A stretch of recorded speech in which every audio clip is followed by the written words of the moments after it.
Hello, my friends. Hello, seekers. Hello, thrivers. Hello, seekers who want to be thrivers. Whoever you are, welcome back. We are in the middle of this series on how to thrive. One of my favorite things to talk about. So today's topic is the sixth construct of the How to Thrive program. And what we're talking about now, this gets a little bit philosophical, so just sort of hang in there. Those like self-help geeks out there that if you're like me and love sort of digging into that stuff, you'll like this topic, I think. And so this construct is about how to be in the world without being of the world. Now, what I mean by that is that people who really thrive in their lives are just less impacted by what goes on around them, right? It doesn't mean that they're less feeling or less caring. In fact, the opposite is true. They're more feeling and more caring, but they're able to sort of handle those emotions in a way that doesn't sort of cost them energy. In fact, those things create energy. So when I talk about being of or in the world, really what I'm talking about is interacting with people, with events, with careers, with family in a way that serves you better. So here, let me give you a great example. I'm filming this in the early part of 2021, and we just came out of 4 years. This isn't to talk about politics, whether you're leaning right or left or don't care at all. The last 4 years has been pretty unique. From 2016 to 2020 was an opportunity for everyone to voice their very, very strong opinions, no matter what.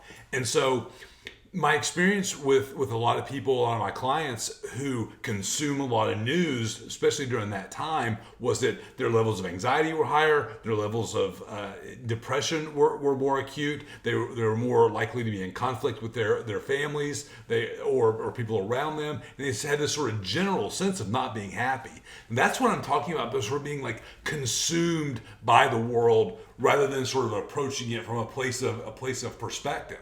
And that's what I do for people, is help them sort of process all that kind of information. And the political stuff was a good example. It's not the only thing, but to process how your business is doing, to process how your relationship is, to process your parenting, process your parenting skills, or your co-parenting with your partner or your former partner, or however it works. And when we can sort of step back a little bit, and not be sort of so close to what's going on, what we're able to do is sort of see everything and then sort of intentionally process the feelings around it and then react in a way that's appropriate to the emotions.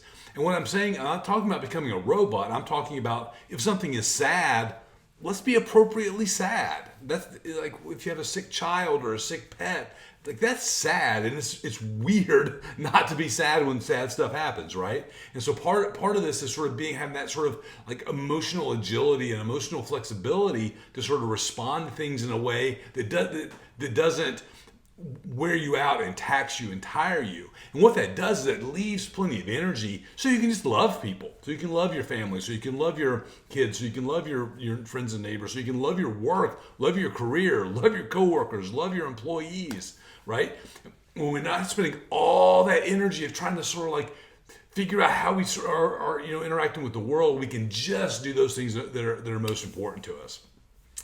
I know this is a little bit of a philosophical topic. I hope it's not too weird for folks, but I hope you'll pay attention to this, because this is really very, very important, very fundamental to what I teach people. But this is what I work with people on. I help them to build these types of interactions with the world.